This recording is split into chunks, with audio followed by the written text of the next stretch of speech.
and welcome to Get the Table, another wrestling roundtable discussion podcast with myself, Adam Wilborn, and the Dadley Boyz of WhatCulture, Michael Hamflett and Michael Sidgwick, here to discuss another burning wrestling issue, and that issue today is whether or not AEW's golden era is over. Now, Sidge, obviously that sounds a bit hyperbolic considering it was just one bad episode of Dynamite, but what is your anchor to all this? Look, yeah, that is my concern here with the discussion point. It's going to scan as hyperbole, but ultimately, we're not saying AEW sucks now.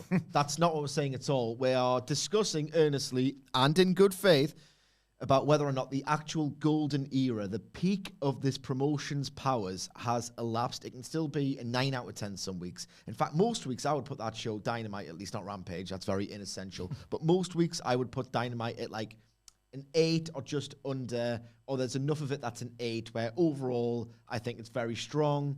The crowds are really quite hot, but there's just certain things recently, certain bits of evidence that make me think, you know what, hang on, I think really this might be it. One of my favorite things ever, right, in AEW was the month of February 2020, and I want to just put it over because it was so great, but it's going to illustrate the point that it just isn't the same as it used to be. So what happened is that Jon Moxley won loads of matches, and when the ranking system was in effect and it was robust and it was accurate and all the rest of it, he shot to the top. This terrified Chris Jericho, who tried to recruit him into the inner circle when recruitment wasn't all over the goddamn place. And Moxley, with a really nice deadpan line, just went, nah, don't want to do it. The feud is initiated. Jericho recognizes the threat. He takes out Jon Moxley's eye with a spike from his jacket, right? He does this a week removed from his show on a cruise, so Jon Moxley gets to be a total badass pirate, and it's the coolest thing. He didn't just like break his ankle or like his forearm. They did a location-specific injury that allowed Jon Moxley on a boat to look like a pirate, right? That in itself was absolutely awesome. There was some really cool outrun aesthetic because they had the retro wave-themed Bash at the Beach, and he had that really great car that the stole, that was the offer. So there was loads of like different location-specific plot details that I thought were just marvelous. So this is really fun.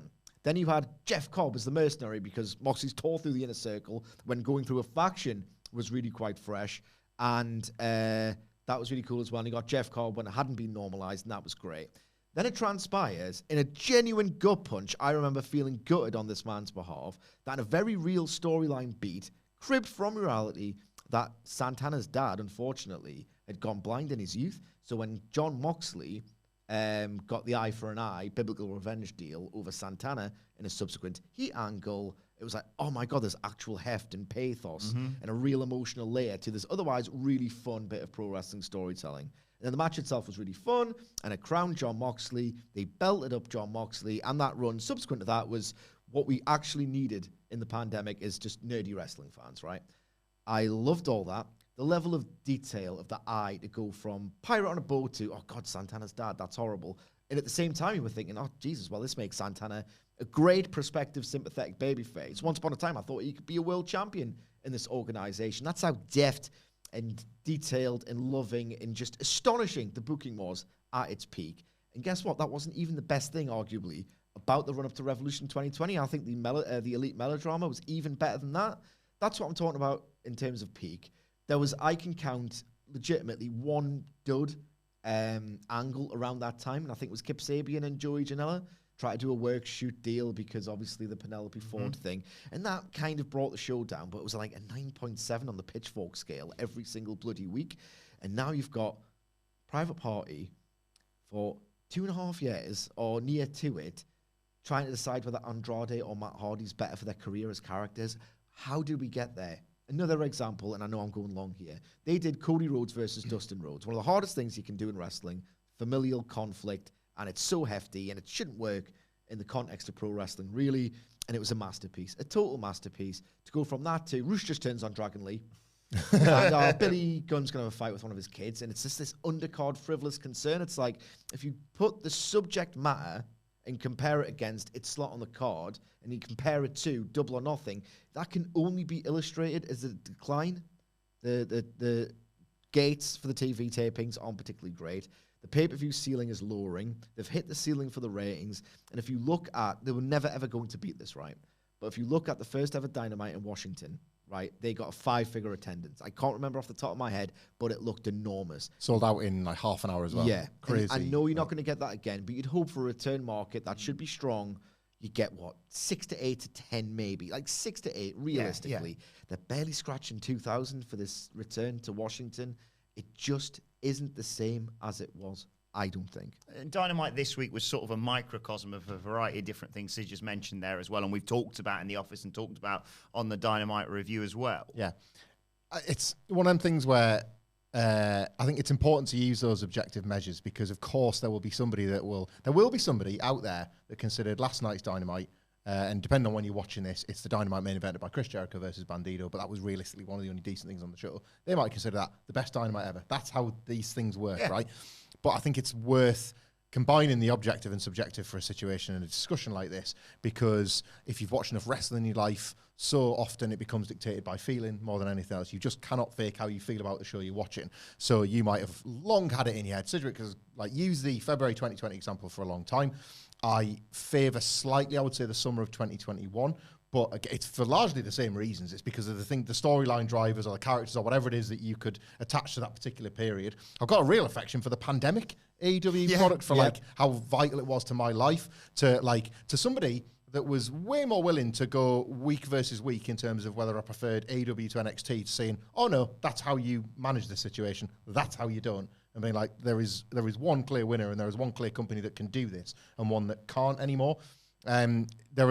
Ultimately, what I'm trying to say is there are a lot of periods of AEW where I would point to that I liked either just as much or even more than February 2020, and thus it stands to reason that somebody will think, right now, summer of 2022 is as good as this product has ever been. However, the objective measures such as gate and buy rates are starting to show that there is some proof, there is some evidence that maybe the hot streaks of old, the periods where there have seemingly been on Monday Night Raw's heels or on WWE's not heels as replacing them as number one promotion, but just taking the the conversation about pro wrestling away from WWE completely, that is disappearing. Of course, this comes in line with Triple H maybe taking some of that back himself for WWE as an opposition.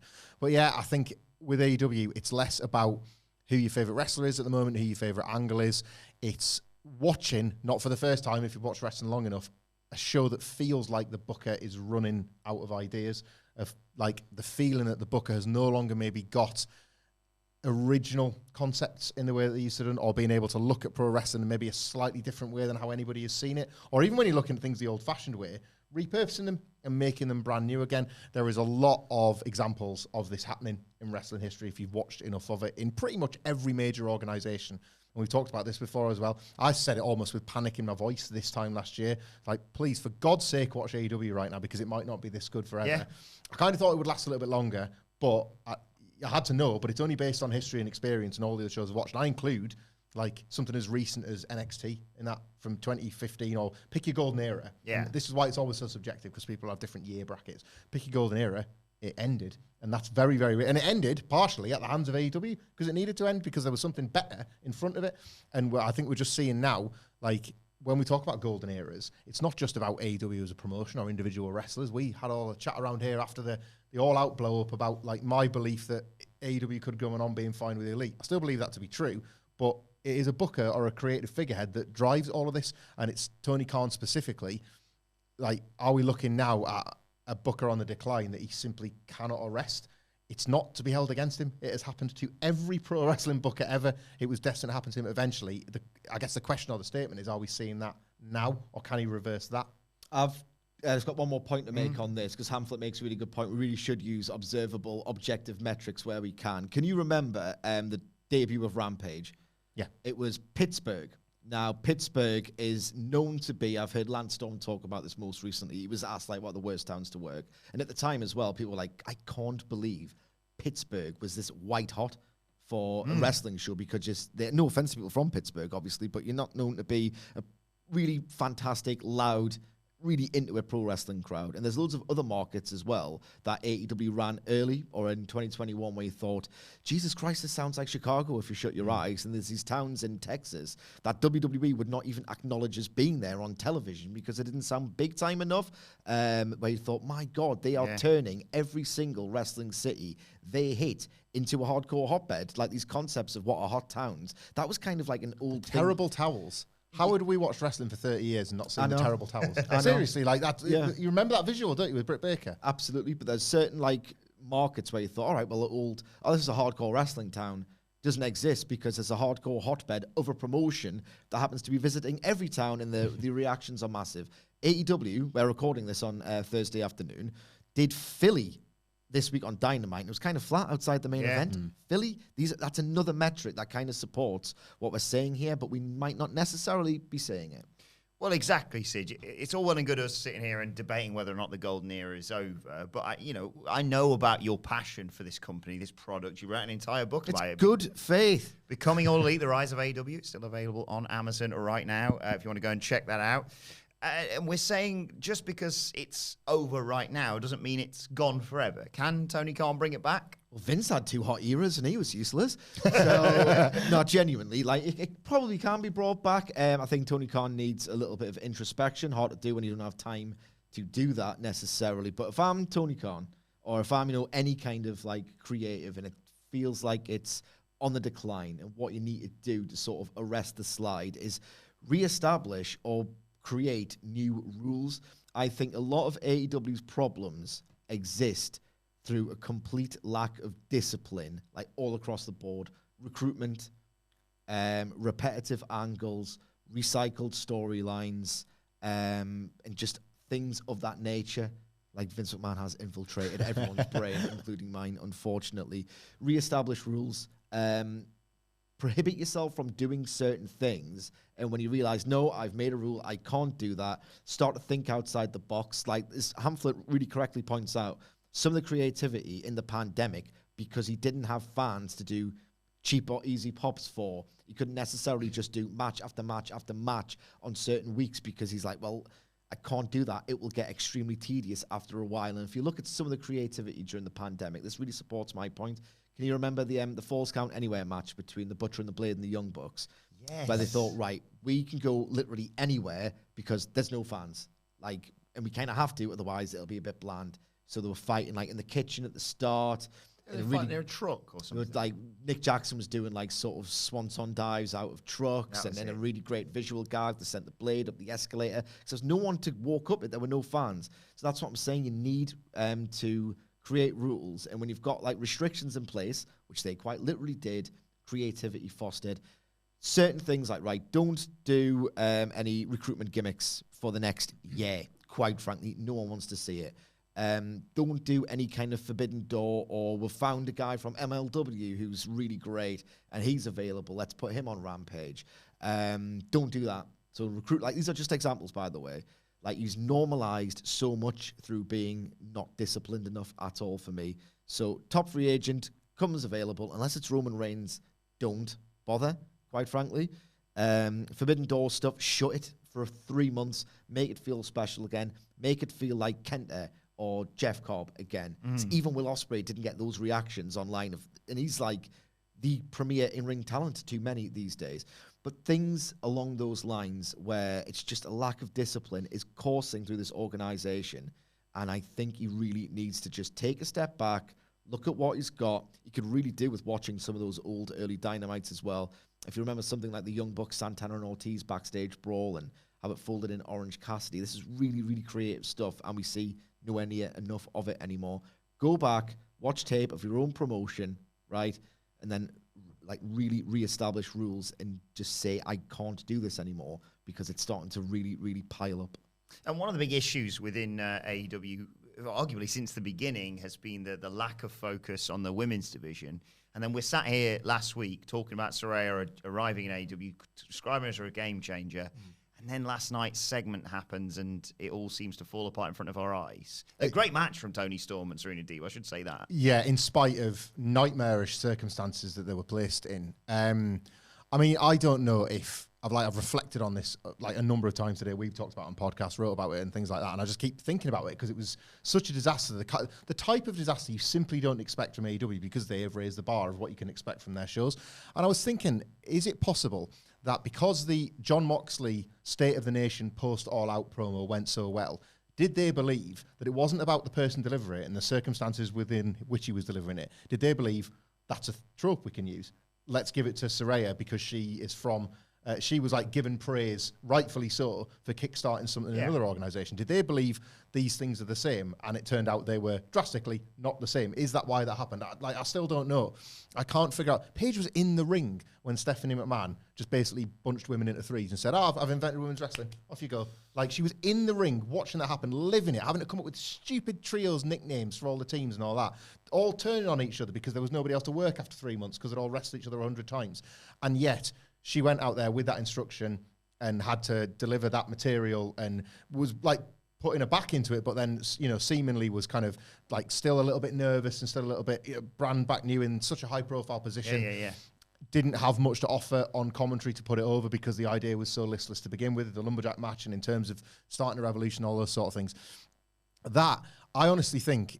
we could do another podcast on the state of the women's division off the back of a segment as bad as that, because what that highlighted to me, and I guess this comes back to Tony Khan and focus and all these words that we've been talking about for a little while as the quality has declined somewhat, is that was that an acknowledgement? Was that in their attempt to acknowledge what the problems are? Have they highlighted that they don't really know what the problems are after all? Like, they listen to a lot of podcasts like ours and wherever you get your sort of wrestling news suggesting that this women's division needs fixing.